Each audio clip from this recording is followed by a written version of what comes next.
Hey guys, Seth Fuller, your favorite lawyer here. Now, you probably just got finished watching the presidential debates, either just a few minutes ago or last night or maybe a few months ago, depending on when you're watching this. But it made you mad. It made you sad. You were angry about it. Why? Because those are the only two choices up there. Those two guys. And that makes you upset. But are they the only two choices? Let's explore that.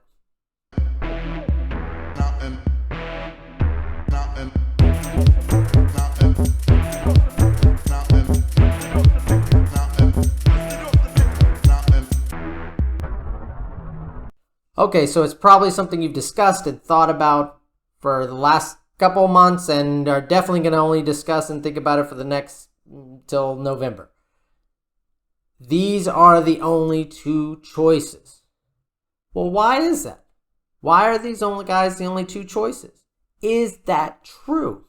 Well, of course, it depends on the context and what you mean, but let's explore what the different contexts are and what the different meanings could be. So first of all, they're the only two choices. Well, that's absolutely not true in a technical, literal sense of the phrase. There are about 150 million people eligible to run for president. If any single one of those people get the most votes, they win the presidency. And by votes, of course, I mean electoral college votes, but you know what I mean. So why do we say there's only two choices? Well, what we're really meaning is there's only two choices that are likely to win. There it is, the word likely. That's a probability. Now we're talking about something we could really talk about. Probability, statistics are people who devote their lives to this sort of things. Now, quick caveat, I'm just a lawyer. Have an undergrad in philosophy, and my concentration was logic and ethics and linguistics. And this falls right in there, especially with the logic and the linguistics.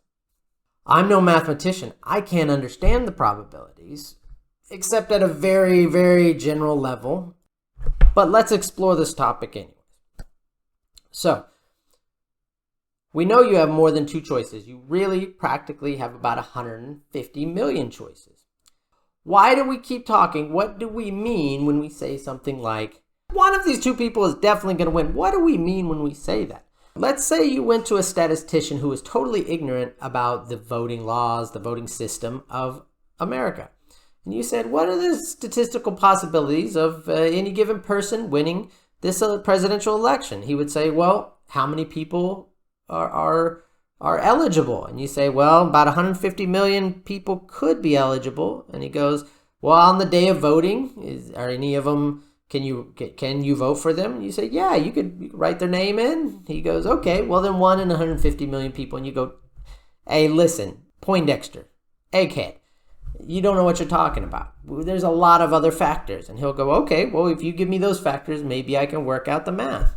And you say, well, not all of the 200 million voters are going to vote. And we don't know how many are going to show up. And we don't know how they're going to vote. And a lot of them are new voters. And a lot of the ones from last time are died. So it's really hard to tell how they're going to vote. And we have these polls, but they've been very unlikely to begin with. And well, there's these parties, there's two major parties, and they get there, and he would go, stop. I can't figure that out. What you're talking about is chaos. So if you want the probability of any given person winning, I'll just tell you that it's impossible to figure out. This is chaos. Now you're like, okay, well, what do we do with that? Well, once we have acknowledged that the actual getting to the likelihood of any one person winning based on the infinite amount of variables present is impossible to tell, well then ethically it just makes sense, practically it just makes sense to vote for the person who you want to become president and not worry about who's likely. Because it's either they have the same likelihood or it's impossible to tell what the actual probability is, what the actual likelihood is. But that's frustrating. You go, I don't want that. I want my guy to win. I want someone who I post to win. So tell me how it is. Well, okay. Let's reverse engineer this. Let's go back to the statistician and say, statistician, I want to know what system we would have to have in place where one of two people, there's 100% chance of one of two people winning. How did we get there? How do we do that? And you would think and go, that's easy. They can be the only ones that you can vote for. So you go, but no. I'm talking about given all everything I already told you, given that whole system we already explained to you that you said was chaos. Is there any way that I could get to where of two candidates, there's 100% chance of one of those two winning? And he would say, yeah, I think we could do that.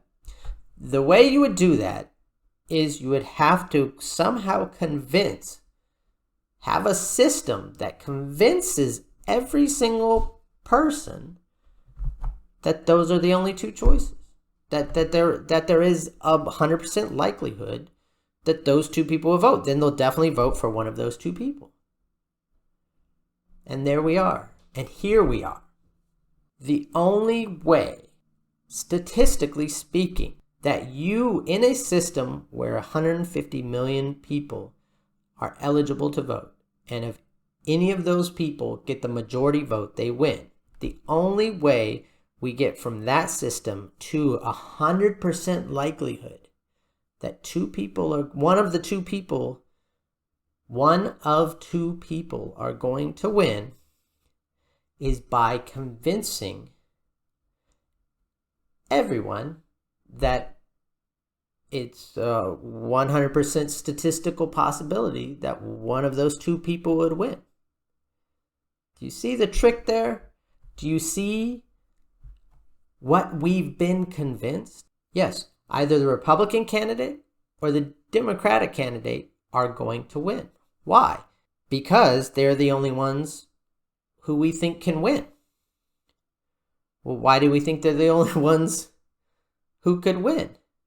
Well, because everyone else thinks they're the only two who could win, and so I'm going to vote for one of the two people everyone thinks who could win. Do you see how crazy that is? Do you see, when you look at it, when you reverse it and really take a look at it, how nutty that is? Yes, it is absolutely true that one of two people is going to win. But only because we are convinced one of two people is going to win. If you just take that one factor out, our belief that that is the probability, then immediately the probability goes to 1 in 150 million. And immediately you have essentially an infinite choice. Not just two, an infinite choice of candidates. Now, of course, that's not going to happen, but it could happen. It is in the realm of probabilities, which is what you're saying when you're saying you only have two choices. I hope you thought about this. And I hope maybe it makes you think about who you actually want to vote for and why you're not voting for that person. And more importantly, why you're voting for one of two people. It's frustrating. I get it. And I'm sorry. I made this video with nothing but love. I want to spread knowledge and I want to spread awareness of what's really going on. And I hope that maybe if enough people think about it and really take it into their brain, that one day we won't just have those two choices. Unfortunately, I know there's actually a 0% probability of that. Thanks for listening. I hope you have a good day. I hope the person you want to win wins. And I hope you're happy. Have a good one.